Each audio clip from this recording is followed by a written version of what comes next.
He's been leading India's great heroic sporting glory on the international stage, and what a fantastic job he's done. How many champions we are producing that make India proud.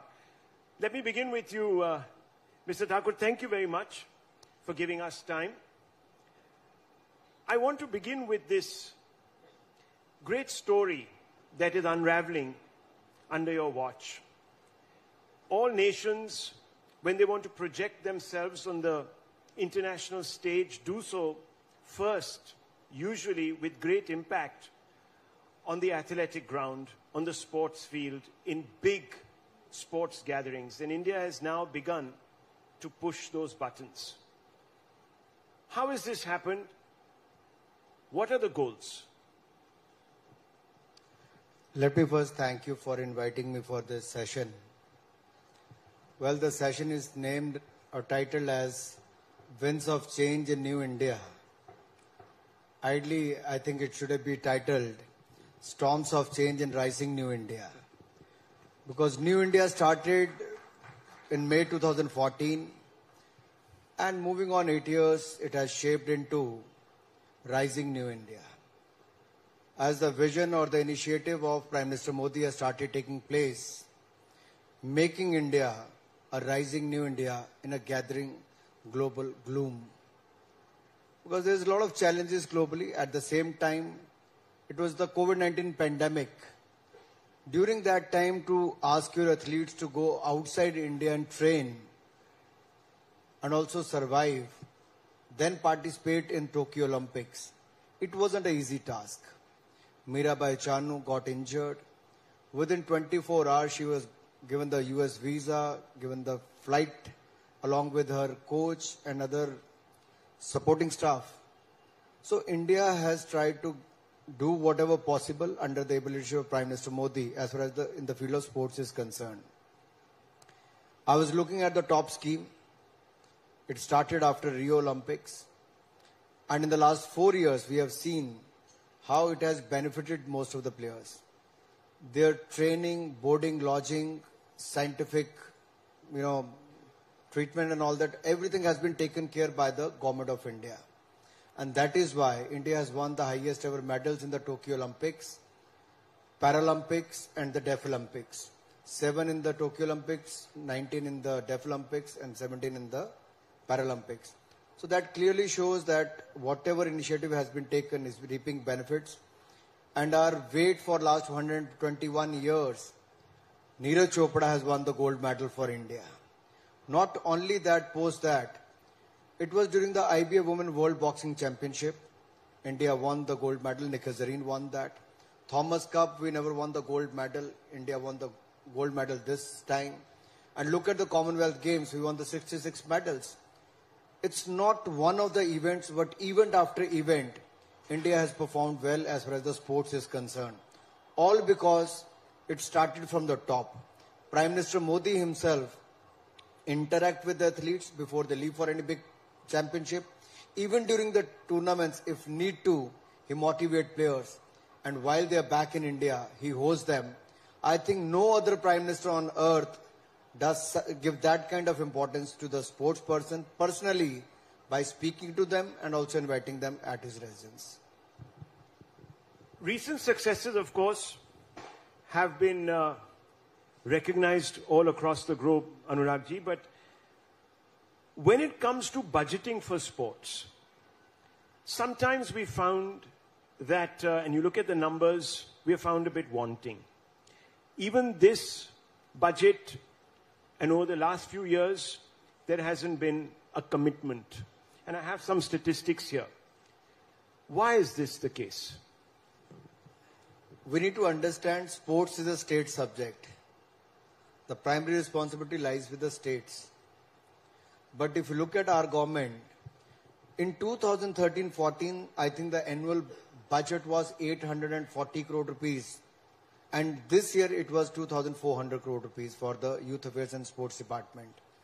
If you look at in 2013, I think the overall infrastructure projects in India was close to 560 crore rupees. Today it is at 2,700 crore rupees. So if you compare it with the UPA regime, it is 4 times to 5 times more. But then finally, sports is a state subject. Apart than that, there are the private entrepreneurs also invest into that. Let's explore this, because while the sportsmen and of course the government has helped with their training, nutrition, etc., are bringing us great laurels on the international stage, our sports federations make news still for the very wrong reasons. Now, FIFA went ahead to ban the AIFF over election issues. That was later overturned, of course. But it just gives the impression that we're still stuck in an India that you have defined was not Naya India. An era much before 2014. We've had scandals in sports earlier as far as sporting bodies are concerned. Why is this a recurrent theme, and how does one move beyond this? You know, if you look at the International Olympic Committee, the Olympic Charter says that the sports bodies has to be autonomous. There shouldn't be any government interference. So we don't directly interfere into the day-to-day affairs of the sports bodies. They elect their office bearers, they elect their members, and they run on their own. We have a National Sports Development Code which they follow. And we have forced them to follow that. If you look at last 4 months, majority of the federations have followed the sports code, which never happened in the past. As far as FIFA banning or suspending the All India Football Federation is concerned, there's no role of the government. You know, the court appointed a committee of administrators who was supposed to hold the elections about 5 years back. They didn't do anything. That committee sat on the issue for good 4 years. When it took over as a minister, we approached the court that the election should be held at the earliest. It is the government of India who went to the court. So, how can we onus on us? And it is the government of India who initiated with the FIFA to take all those measures which is required at the government level and at the federation level, so that the issue should be resolved. And I'm glad to say, in the minimum time, we have resolved the issue, and India has also hosted one of the most popular tournament, which is among the younger generation, is the Under-17 Women Football World Championship in Bhubaneswar, Goa and Mumbai. We did that.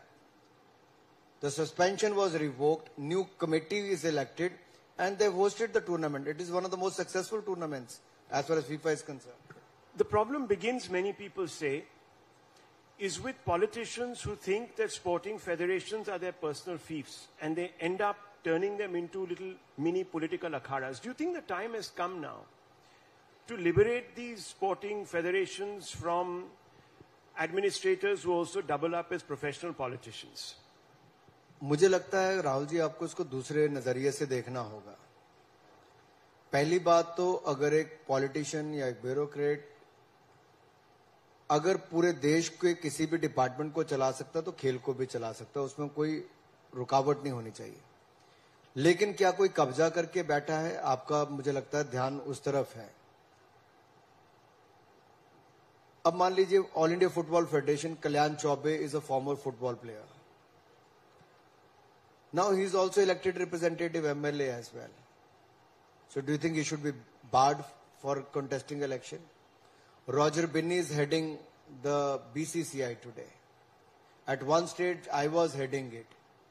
But when I took over the Himachal Pradesh Cricket Association president, I was not an elected representative in the year 2000. But do you think when I became MP I should have resigned out of that? मुझे लगता है case to case देखना चाहिए. क्या आपके आने से फायदा हुआ? अरुण जेटली जी डीडीसीए के अध्यक्ष बने तो दिल्ली में कभी स्टेडियम नहीं था, एक सुंदर स्टेडियम बना के दिया. पवार साहब बने तो उन्होंने मुंबई में स्टेडियम बनाया. आईएस बिंद्रा ब्यूरोक्रेट बने तो मोहाली स्टेडियम बनाया. मैं पॉलिटिशियन नहीं था, लेकिन मैंने अपनी 26 साल की उम्र में दुनिया का सबसे खूबसूरत स्टेडियम बगैर सरकार के खर्चे के धर्मशाला में बना कर दिया. तो डिपेंड करता है कौन क्या करता है. लेकिन एक पूरी तरह से आप कहो कि पॉलिटिशियंस को नहीं आना चाहिए, तो उससे शायद मैं सहमत ना रहूं.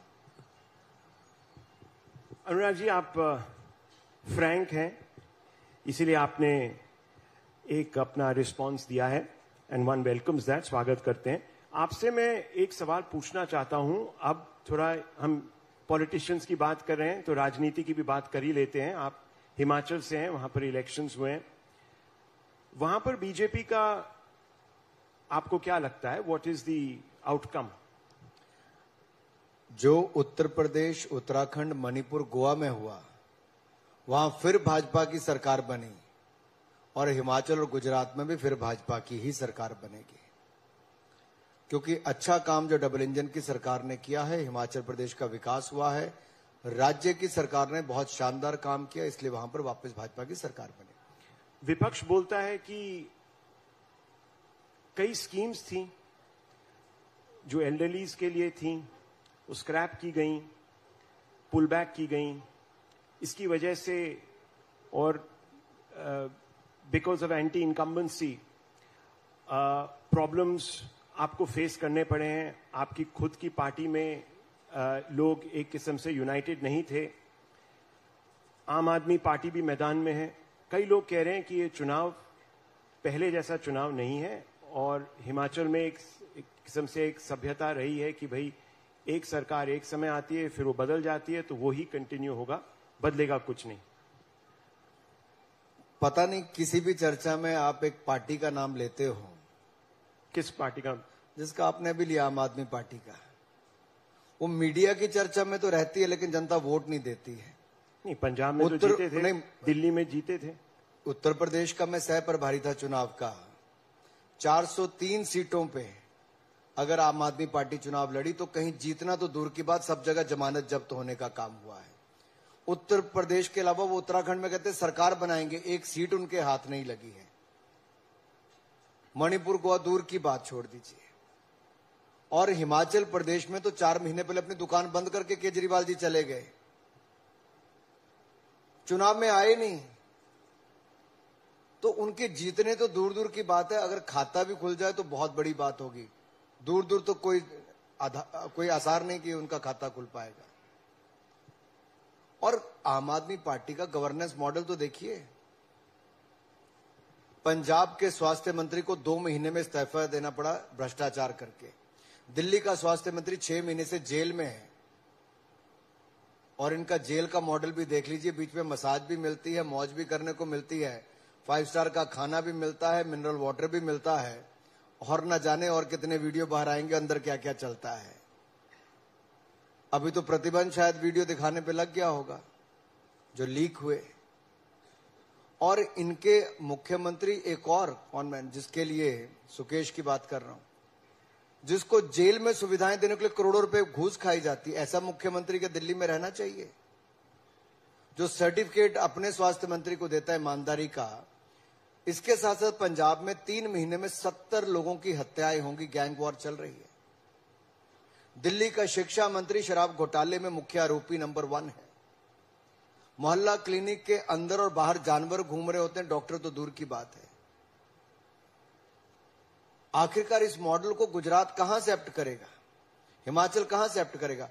हिमाचल ने कोविड-19 पैंडेमिक के टाइम पे देश में पहला राज्य बना जिसने फर्स्ट वैक्सीन, सेकंड वैक्सीन सबसे पहले लगाने का काम किया। केंद्र ने आयुष्मान भारत योजना लाई तो हमने हिमकेयर साथ में चला के हर किसी को 5 लाख का इलाज मुफ्त में दिया। अगर केंद्र ने उज्ज्वला योजना से रसोई गैस का सिलेंडर दिया, हमने राज्य में मुख्यमंत्री गृहिणी योजना लाके हर महिला को रसोई गैस का सिलेंडर और चूल्हा भी साथ में दिया। सो कहीं लकड़ी का चूल्हा नहीं जलता, हर जगह गैस उपलब्ध करवाई है। हर घर को नल से जल देने का काम किया है। तो जहां एक और डेवलपमेंट के मॉडल हमारे पास हैं, और गुजरात का मॉडल तो आज देश अपनाता है, मगर हर सेक्टर में अपनाता है। दिल्ली मॉडल की बात करती है और वो पंजाब में उन्होंने उस पर अपना कैंपेन काफी फोकस किया था और उनको वहां पर नतीजे भी मिले हैं, आप जानते हैं। वो कहते हैं नतीजा यही है कि चुनाव होने के बाद राहुल जी 2 महीने के अंदर मुख्यमंत्री की सीट पर बाई इलेक्शन लोकसभा का हुआ, वो हार गए। ये तो है नतीजा, जनता ने बता दिया 2 महीने में कितनी खुश थी। केजरीवाल जी कहते हैं कि फोकस बीजेपी का रहता है, आप मीडिया को दोषी ठहरा रहे हैं, बीजेपी का रहता है, बीजेपी टेप निकालता है, बीजेपी हमारे मंत्रियों पर ईडी, एक किस्म से releases the ED on our ministers, focus उनका है, दोषी कोई और रहते हैं। तो मुझे आप समझाइए, केजरीवाल जी जो कह रहे हैं कि भाई ईडी हर चुनाव के पहले सडनली एक्टिव हो जाती है। मैं चाहता हूं कि आप केजरीवाल जी के सारे पुराने वीडियो निकालिए, कब कब उन्होंने आरोप लगाए और कितनी बार माफी मांगी। यू टर्न लगाने वाला व्यक्ति है जी, जिसकी राजनीति की शुरुआती झूठ से हुई हो, जो करप्शन के अगेंस्ट कैंपेन चलाकर कहता हो नहीं नहीं मैंने तो राजनीति में नहीं आना है, लेकिन चंद महीनों के बाद राजनीति में आता है। बेटियों की कसम खाता है मैं राजनीति में नहीं आऊंगा, फिर कहते हैं मैं बड़ी गाड़ी नहीं लूंगा, मैं सुरक्षा नहीं लूंगा, मैं बड़ा बंगला नहीं लूंगा। बंगला भी लिया, 25 करोड़ का स्विमिंग पूल भी बनाया, सुरक्षा एक राज्य से नहीं 2 राज्यों से सुरक्षा भी ली है, और एक के बाद घोटाला उनके एक के बाद दूसरा मंत्री करता है। एक ऐसा मुख्यमंत्री जिसके पास एक भी डिपार्टमेंट 8 साल में अपने पास नहीं है और एक भी फाइल आज तक साइन नहीं की। आप में से कितने सीईओ ऐसे होंगे, एमडीज ऐसे होंगे जिसने आज तक कोई फाइल साइन ना की हो, जिसके पास कोई अपनी रिस्पॉन्सिबिलिटी ना हो? क्या ये मॉडल चाहिए देश को? हम तो दूसरा मॉडल कहते हैं, ईमानदारी का। हमने 8 साल पहले कहा था 2014 में कि भ्रष्टाचार मुक्त शासन देंगे, सुशासन युक्त सरकार देंगे, गरीबों का, महिलाओं का, वंचित का कल्याण करेंगे। आज मैं कह सकता हूं आपके शो पर, इस समिट पर, 8 साल में भ्रष्टाचार मुक्त शासन किसी ने देश में दिया है तो नरेंद्र मोदी जी की सरकार ने दिया। 1 रुपए का घोटाले का आरोप नहीं लगा है। और देश की अर्थव्यवस्था को दुनिया में कोविड के टाइम पे भी दुनिया की 5वीं सबसे बड़ी अर्थव्यवस्था बनाने का काम किया। हमारी डायरेक्ट कलेक्शन जो है, जिसको आप income tax, corporate tax collection कहते हैं, वो पिछले साल से 30% ज्यादा है। इनडायरेक्ट जीएसटी 1.5 लाख करोड़ पे इस महीने अक्टूबर के, और हर महीने 1 लाख करोड़ से ज्यादा जा रहा है। आपकी यूपीआई की जो ट्रांजैक्शंस हैं डिजिटल पेमेंट्स की, वो कितनी है? 8 बिलियन ट्रांजैक्शन 12 लाख करोड़ की केवल अक्टूबर में हुई। जो दुनिया के बड़े बड़े देश नहीं कर पाए वो भारत ने करके दिखाया है। ये मोदी जी के नेतृत्व में हमने देश को आगे बढ़ाया है। आपके आलोचक कहते हैं कि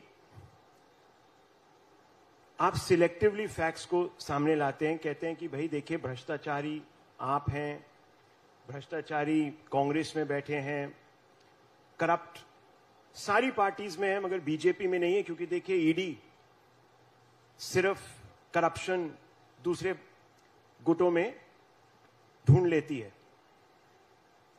वो कहते हैं कि ये सब एक बहुत क्लेवर स्ट्रैटेजी है, जहां ईडी अपनी करप्शन दबाती है, यानी बीजेपी की जो पार्टी में जो करप्ट लोग हैं उनके अगेंस्ट केस थम जाते हैं, और जब वहां के नेता हमारी पार्टी में आते हैं यानी बीजेपी की पार्टी में आते हैं तो वो केस बंद हो जाते हैं। राहुल जी, इतना लंबा सवाल पूछने की जरूरत नहीं। 0.5% कन्विक्शन रेट है। मैं आसान उत्तर दे देता हूं। अगर आम आदमी पार्टी के पंजाब के स्वास्थ्य मंत्री भ्रष्ट नहीं थे तो 2 महीने में इस्तीफा क्यों दिया? अगर आम आदमी पार्टी के दिल्ली के स्वास्थ्य मंत्री भ्रष्ट नहीं थे तो 6 महीने से जेल में बैठ के मसाज क्यों करा रहे? बाहरी मसाज करा लेते। क्यों करवा रहे हैं? और कौन सा 8 साल में, मुझे आपके सामने खुली सभा में पूछता हूं आपसे, आपकी समिट पे एक आरोप बताइए मोदी सरकार पे किसने लगाया भ्रष्टाचार का? आप बताइए ना, आप तो रोज शो करते हैं। कई लोग करते हैं। आप तो जानते हैं कि राहुल गांधी ने एक कैंपेन ही शुरू कर दिया था 2018 में, चौकीदार चोर है, सीधा आरोप प्रधानमंत्री पे लगाया उन्होंने। कहने की बात यह है कि बोला काफी जाता है, बोलते हैं जैसे बंगाल में बोलते हैं कि वहां पर जो करप्ट लीडर्स थे जिनके खिलाफ सीबीआई और ईडी इन्वेस्टिगेट कर रही थी, जब वो टीएमसी में थे, जब बीजेपी में आ गए तो धुल गए वो। मैं धन्यवादी हूं, आपने याद करवाया। राहुल जी ने कहा चौकीदार चोर है, तो देश की जनता ने उसके 4 महीने के बाद जवाब दे दिया। राहुल गांधी ने 282 सीट से जिताया था 2014 में, 303 सीट के साथ पहले से ज्यादा जिताया 2019 में। तो लोग, लोकतंत्र में लोग जवाब देते हैं, तो उन्होंने दे दिया। केवल कहने से चौकीदार चोर नहीं होता है जी। और अगर आप ये कहेंगे जिन्होंने भ्रष्टाचार किया उनके खिलाफ ईडी कार्रवाई ना करे, तो हम तो 2014 में कहकर आए थे कि भ्रष्टाचारियों के खिलाफ कड़ी कार्रवाई करेंगे। आज स्वतंत्र जांच एजेंसियां, इंडिपेंडेंट एजेंसी जो है, प्रोब एजेंसीज, अपना काम कर रही हैं। इस पे किसी को होना नहीं। और राहुल गांधी जी जो यात्रा चला रहे हैं, उस यात्रा में कौन चल रहा है? राहुल जी। कहने के लिए भारत जोड़ो यात्रा है, लेकिन जो टुकड़े टुकड़े करने के भारत के सपने देखते हैं, जो पोस्टर चिपकाते हैं country without a post office, एक ऐसा देश जिसका नामो निशान मिट जाए, वो उस यात्रा का हिस्सा होते हैं।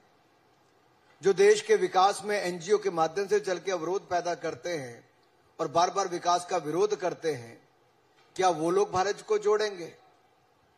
भारत को जो लोग केवल कुछ राज्यों का समूह मानते थे, क्या वो लोग भारत जोड़ो यात्रा चलाएंगे? मोदी जी ने तो भारत छोड़िए, दुनिया को एक करने की बात की है। वसुधैव कुटुंबकम, वन वर्ल्ड वन फैमिली, और one world one family one grid, यहां तक भी बात की। इंटरनेशनल सोलर अलायंस की बात हो, COP 21, COP 26 में ग्लोबल लीडरशिप देने की बात हो। आज दुनिया के बड़े बड़े मंचों पर भारत को बुलाया जाता है और भारत वहां नेतृत्व देने का काम करता है। और आजादी के 75वें साल में अगर G20 की प्रेसिडेंसी भी किसी को मिली है, तो हमारे भारत को सम्मान वो मिला है इस साल G20 की प्रेसिडेंसी का। आपने भारत जोड़ो यात्रा की जिक्र की और बोलो कि वहां पर भारत तोड़ो जो समुदाय है वो राहुल गांधी के साथ चल रहा है। कई लोग ये भी कहते हैं कि भारतीय जनता पार्टी में ऐसे नेता हैं जो ऐसे बयान करते हैं, they make statements which are highly divisive, polarising, और कई एग्जांपल्स हैं। वो क्या कर रहे हैं? बयान देते हैं कि जो तोड़ने वाले उनको साथ में लेके चलते हैं? नहीं, बयान देते हैं। आप खुद ही जानते हैं कि कुछ महीने पहले एक भारतीय जनता पार्टी की प्रवक्ता थी, एक और शख्स थे, उनको पार्टी से बर्खास्त किया गया था, केसेस भी लगे हुए हैं। उससे पहले कोई और भी नेता हैं, नाम आप जानते हैं, दिल्ली के कोर्ट कार्रवाई भी करता है, उसके ऊपर कोर्ट में केसेस भी चल रहे होंगे, बहुत सारे सब जुडिस भी होंगे, वहां पे कार्रवाई भी होती है। कई इलेक्शन कमीशन कार्रवाई करता है। लेकिन जो खुले में देश को टुकड़े टुकड़े करने के नारे लगाते हैं, बैनर लगाते हैं, पोस्टर चिपकाते हैं, सोच ऐसी रखते हैं, जिनके साथ आप कभी दूर तक का अपना संबंध नहीं बताते थे, आज अपनी पार्टी में शामिल करके भारत जोड़ो यात्रा पर निकल जाते हो। देखिए, कुछ लोगों के लिए लॉन्च पैड रहे अपने नेता को लॉन्च करने का या रीलॉन्च करने का। आज भारत में प्राइवेट एंटरप्रेन्योर को भी रॉकेट लॉन्च करना हो, सैटेलाइट लॉन्च करना, जो कल तक सोच नहीं सकते थे, आज भारत में वो भी संभव करवा कर दिखाया, तो मोदी सरकार ने करवाया है। जब से कुछ हफ्ते पहले इसी देश में, पहले स्पेस सेक्टर तो खुला नहीं था, अब खुला तो उसका फर्क देखने को मिलता है। डिफेंस मैन्युफैक्चरिंग खुली नहीं थी, तो उसमें आपको बदलाव दिखता है कि कैसे एयरक्राफ्ट भी बनते हैं और कैसे अब जो बाकी डिफेंस इक्विपमेंट है वो 300 से ज्यादा आइटम्स हिंदुस्तान में बन रही है। अब हम आयात पर निर्भर नहीं है, निर्यात करने की दिशा में भी आगे बढ़े हैं। आप कंट्री की इमेज की बात कर रहे हैं इंटरनेशनली। कई लोग कहते हैं कि हमारी इमेज पर धब्बे लगने शुरू हुए हैं।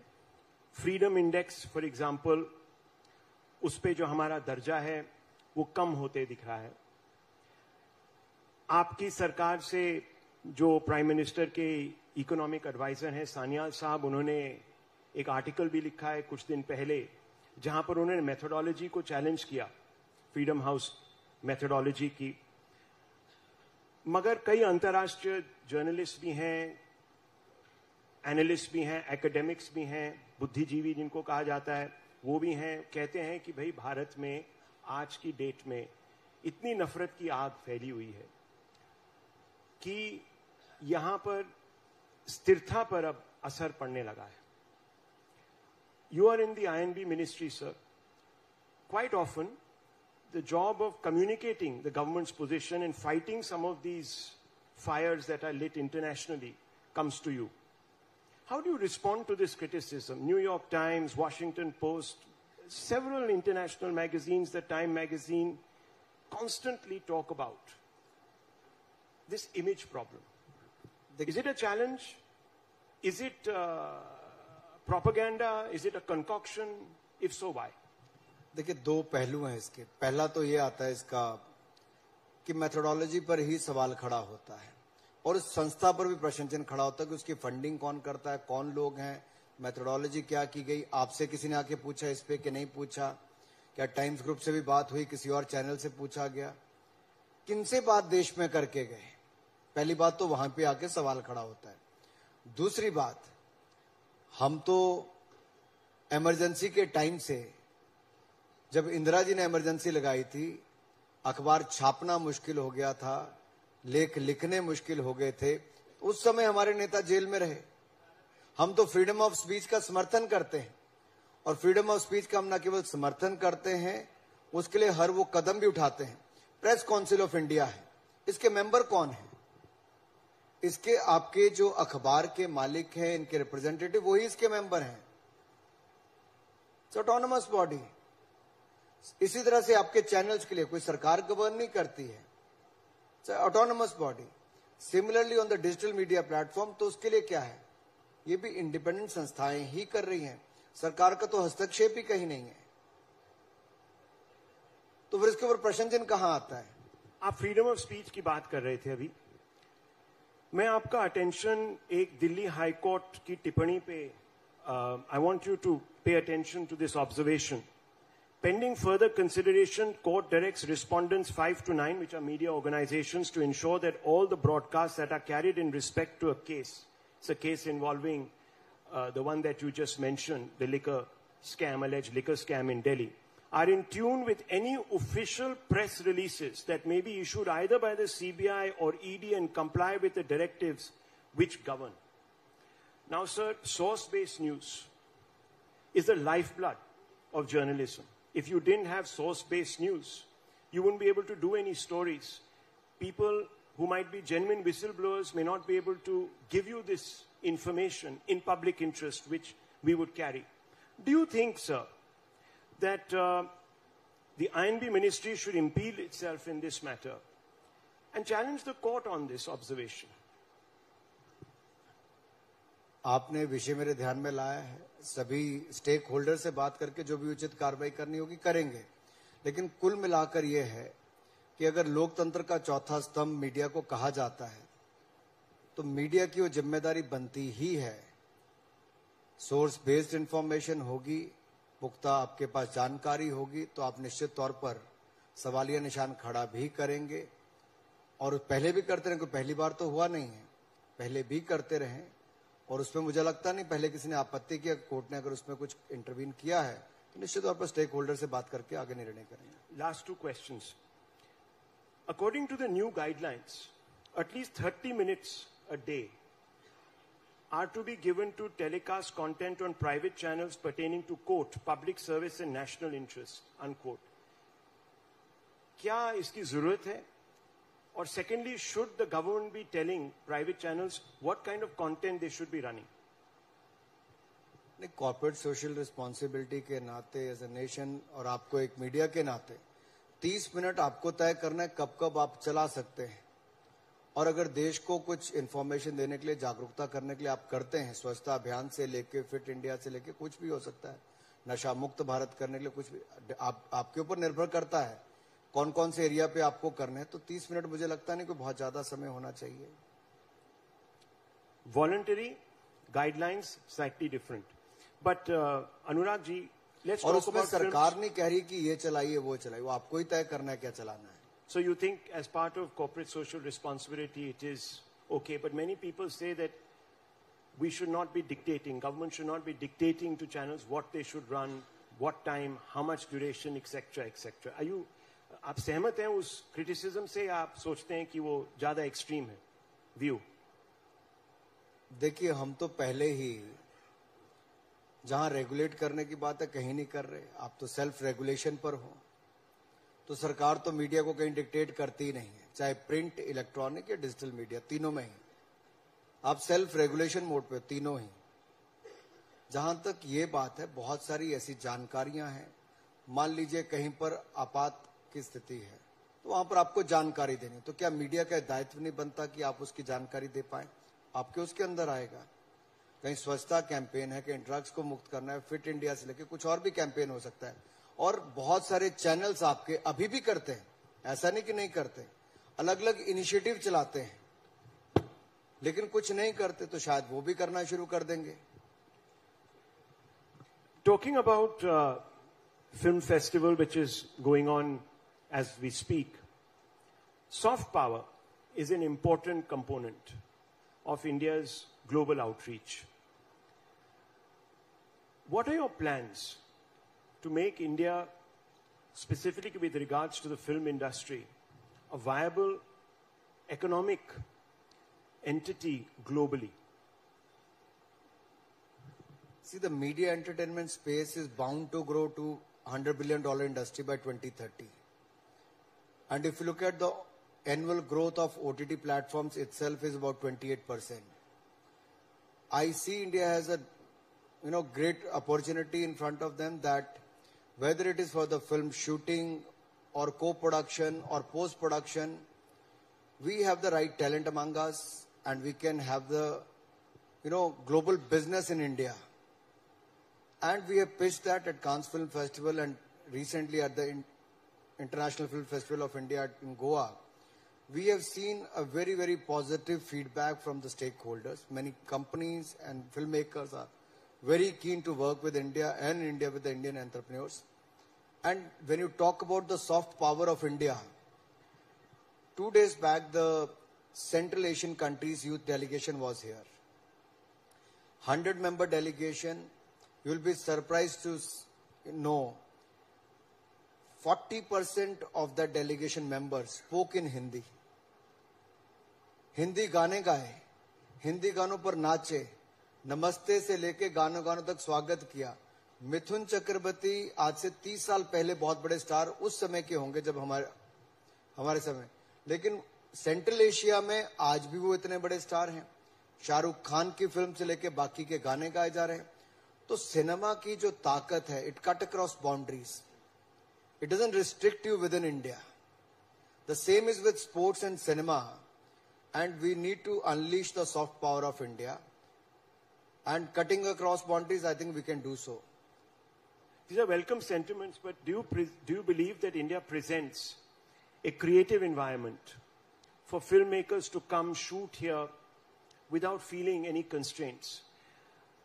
Quite often we see certain groups imposing their will, for a lack of a better word, on the creative expression of directors. They say कि भाई इस फिल्म में ये नुक्स है, ये इसको ऑफेंड कर रहा है, ये फिलाने को is offending some group. And we see very often the state not standing up. Is this a problem, and is it going to dent India's image of being an open country to ideas? See, you are free to pick up any subject you want to shoot or make a film on. And it is the Central Board of Film Certification which is the final authority to give the certification. Once they have given the certification, then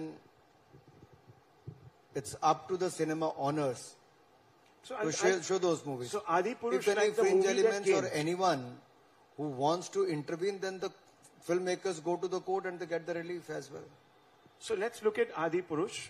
It was obviously passed by the censor board without any cuts, etc., etc. But a quarrelsome sort of debate erupted around the way its characters were looking. Do you think this is right?